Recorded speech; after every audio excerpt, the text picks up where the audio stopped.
நாங்குநேரி சட்டமன்ற தொகுதியை தொழில் வளம், கல்வி, விவசாயம் ஆகியவற்றில் தன்னிறைவு பெற்ற தொகுதியாக மாற்றுவேன் என அம்மா மக்கள் முன்னேற்றக் கழக வேட்பாளர் இசக்கி முத்து வாக்குறுதி அளித்துள்ளார்.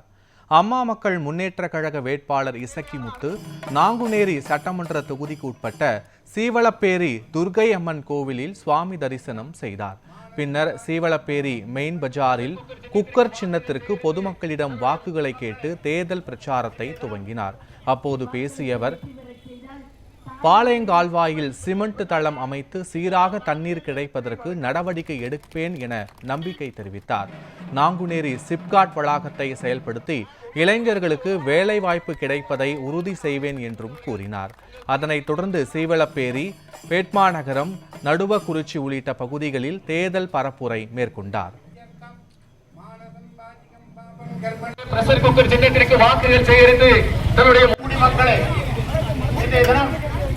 வாக்களித்து வெற்றி பெற செய்தால் தாய்மார்களை